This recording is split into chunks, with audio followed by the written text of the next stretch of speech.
네, 정부의 계획대로라면 의대 정원은 지역의 소규모 학교를 중심으로 적어도 600명 이상이 늘어날 가능성이 큽니다.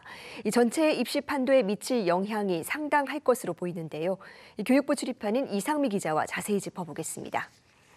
이상미 기자, 아직 이 구체적인 증원 규모는 밝히지 않았지만 어느 정도는 예측해 볼 수 있는 발언들이 조금씩 나오고 있습니다. 특히 보건복지부 장관이 이 입학생 50명 이하인 소규모 대학에 대해서는 적어도 80명 이상으로 늘려야 한다. 이런 취지의 언급을 했다고요. 네, 현재 전체 의대 40곳 중에서 정원이 50명 이하인 소규모 의대는 17곳입니다. 전체의 42.5%가 소규모 의대인 셈인데요. 이 중에 70%는 지방에 있고 또 3곳을 제외하면 모두 사립대입니다. 그동안 이 소규모 의대에서는 학생 수가 적어서 운영이 어렵다. 적정 규모로 정원이 늘어야 한다고 지속적으로 요구를 해왔는데요. 조규홍 보건복지부 장관은 어제 국회 국정감사에서 의대에서 효율적으로 교육을 하려면 최소한 정원이 80명 이상은 되어야 한다는 전문가의 의견이 있다고 언급하기도 했습니다. 이에 대해 해당 대학들은 교수진과 강의, 실습 여건은 이미 갖춰져 있어서 최대 100명까지 정원을 늘리는 것도 가능하다며 반기는 분위기입니다. 만약 소규모 의대 정원을 각 80명 수준으로 늘린다면 전체 의대 정원은 적어도 600명 이상 늘어나게 됩니다. 여기에 더해서 지방 국립대 정원도 함께 늘리면 전체 증원 규모는 더 늘어날 수도 있다는 전망도 나옵니다. 구체적인 규모는 각 의과대학의 수요를 조사하고 또 의료계와 협의를 거쳐서 이르면 올해 안에 정할 계획입니다. 네, 일단은 기존 의대, 특히 소규모 의대와 지방 국립대를 활용한다는 거죠. 그런데 이 당초 여러 가지 전망이 나왔지만 이 1000명대 이상의 대규모 증원이 가능하려면 의대 신설도 고려를 해봐야 되는데 이건 내년 대입에는 반영하지 않기로 했습니까? 네, 조 장관은 의사 인력 확충이 시급한 과제이기 때문에 당장 내년 입시에서는 기존 대학을 중심으로 증원을 검토하겠다고 밝혔습니다. 지역의 의대 신설 문제는 지속적으로 검토할 계획이라고 덧붙였는데요. 당장 의대 신설을 추진하기 어려운 이유는 이 의대 교육과정 운영뿐만 아니라 실습할 수 있는 병원을 확보해야 하는 문제가 있기 때문입니다. 의대는 실습할 수 있는 수련병원을 갖춰야 하기 때문에 모든 의대에 부속병원이나 협력병원을 두고 있습니다. 그런데 이 병원을 신설하려면 시간도 많이 걸리고 돈도 많이 들어갑니다. 최근에 지었던 경남 창원의 경상대병원의 경우 5천억 원 이상 들어간 것으로 알려졌는데요. 그렇다 보니 이제 단기간에 의대와 부속병원을 모두 신설하기보다는 장기적인 과제로 검토하겠다는 방침이 나온 것으로 보입니다.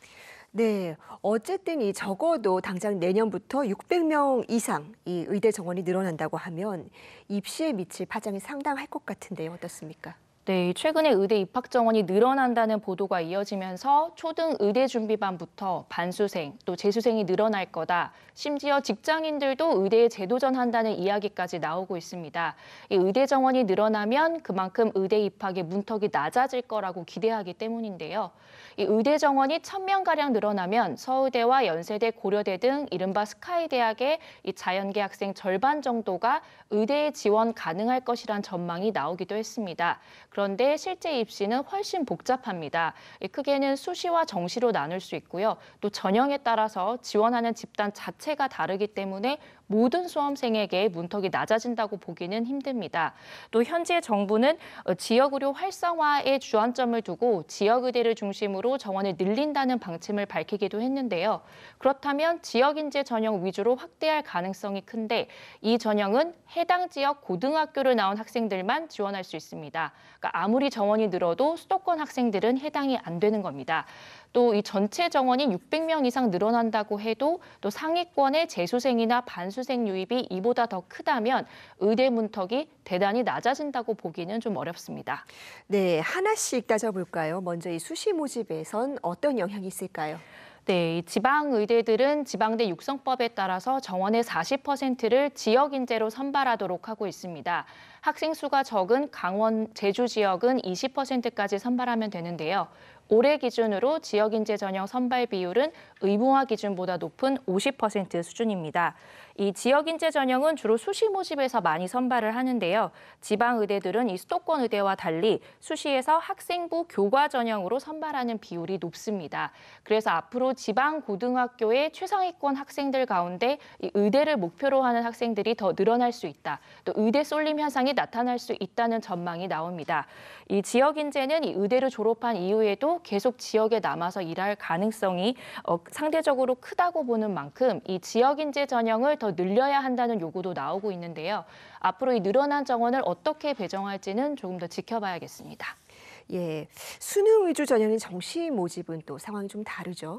네, 그렇습니다. 최근 3년간 전국 국립대 의대에 정시 모집으로 입학한 학생들을 조사한 결과 이 5명 가운데 4명 이상이 이른바 N수생인 것으로 확인됐습니다.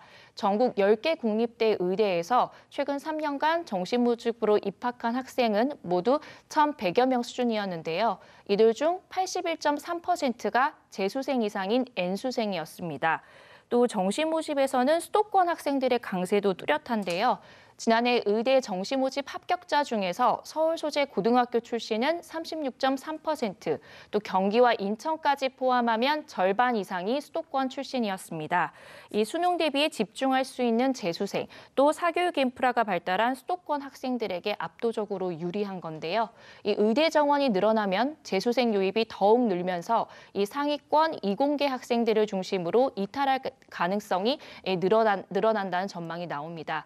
입시는 물론 이제 대학 교육 생태계에도 영향을 미칠 수밖에 없습니다. 그래서 교육부는 증원 규모가 확정되면 의대 쏠림에 대한 부작용 대책까지도 만들겠다는 방침을 밝혔습니다.